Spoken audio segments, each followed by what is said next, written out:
Hello বন্ধুরা, welcome to my channel beauty life সোমাতে তোমাদের সবাইকে স্বাগত। আজকে আমি হেনা প্যাক ইউজ করছিলাম, তো ভাবলাম চলো তোমাদের সাথে সেটাই শেয়ার করা যাক কিভাবে আমি হেনা প্যাক ইউজ করি মাথাতে। তো প্রথমে আগের দিন রাত্রে হেনাটাকে গরম জলে কফি পাউডার বা চায়ের লিকার যে কোনো একটাতে ভিজিয়ে রাখতে পারো। আমি এখানে চায়ের লিকার করেছিলাম। 1 কাপ জলকে ফুটিয়ে হাফ কাপে করে পরিণত করতে হবে, এরকম চায়ের লিকার করেছিলাম। করে গরম জলের সাথে এরকম হেনাটাকে ভিজিয়ে রেখেছিলাম সারা রাত। পরের দিন রাত্রে এরকম পুরো জিনিসটা শুকিয়ে ড্রাই হয়ে গেছে। তো এর সাথে আমি ইউজ করেছি একটা গোটা পাতিলেবু।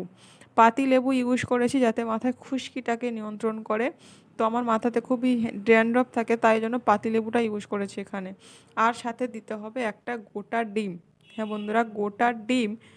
তোমরা এখানে ইয়েলো পার্ট বা হোয়াইট পার্ট যে কোনো একটা ইউজ করতে পারো, কিন্তু আমি এখানে পুরো গোটা ডিমটাই দিয়েছি। তবে ডিমটাকে খুব ভালো করে হেনার সাথে এভাবে ফাটতে হবে। পুরো ডেলা ডেলা থাকলে হবে না, পুরো একদম যাতে মিক্সড করে খুব সুন্দর একটা টেক্সচার তৈরি হয় সেই রকম ফাটতে হবে খুব ভালো করে। তোমরা ভাবছো যে আমি এখানে প্লাস্টিকের কন্টেনার কেন ইউজ করেছি। তবু হেনা সবসময় কাঁচের কন্টেনার বা প্লাস্টিকের কন্টেনারে ইউজ করা উচিত, বা আয়রন কড়াইতে। তো আমার কাছে এর কোনোটাই ছিল না, প্লাস্টিকের কন্টেনার ছিল, তো আমি সেটাতেই হেনাটাকে ভিজিয়েছি। তো এরকম পুরো হেনাটাকে এরকম করে ফাটবো যাতে ডেলাটা না থেকে যায়।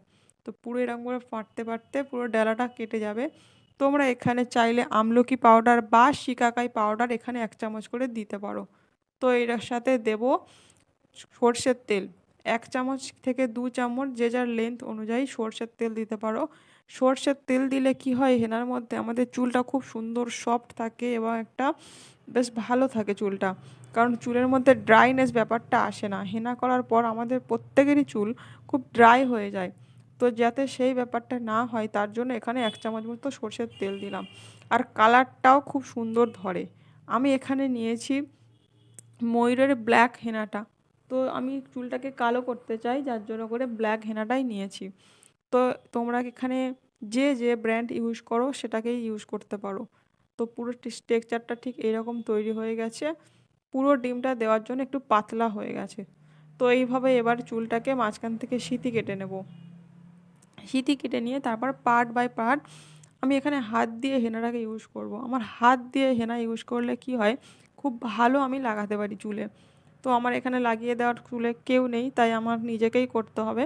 তো আমি হাত দিয়ে হেনাটাকে এভাবে প্রথমে ফার্স্ট মাথার মাঝখানটাতে দিয়ে খুব ভালো একটা পুটলি টাইপের করে নেব। তো এইভাবে দিয়ে গোড়াটাতে দেওয়া খুবই দরকার এবং চুলের পুরো একদম ডেপ্থে দেওয়া খুবই দরকার। দিয়ে এরকম একটা ক্লিপ দিয়ে আটকে নেব। তো চেষ্টা করতে হবে মাসে একবার অন্তত হেনা করার, কারণ চুলের হেনা দিলে কি হয়, আমাদের চুলে একটা আলাদা ভলিউম হয় এবং চুলের পুষ্টি, যেটা চুলের খাদ্য সেটা পেয়ে যায় চুল। তার সাথে সাথে আমাদের চুলটাতে খুব সুন্দর ড্যান্ড্রফ যাতে না হয়, ড্যান্ড্রফটাকে কন্ট্রোল করে, চুল পড়া রোধ করে। তো হেনা আমাদের চুলের জন্য খুবই একটা পুষ্টিকর খাদ্য বলতে গেলে। তো প্রত্যেকেরই উচিত অন্তত মাসে একবার হেনা করা। তো এইরকম পুরো চুলটাতে এভাবে লাগিয়ে নেবো এবং একটা প্লাস্টিকের শাওয়ার ক্যাপ দিয়ে এভাবে আটকে দেবো চুলটাকে। তো এটাতে প্রায় 2 ঘন্টা রাখতে হবে। 2 ঘন্টা দেওয়ার পর নর্মাল জল দিয়ে ধুয়ে ফেলতে হবে।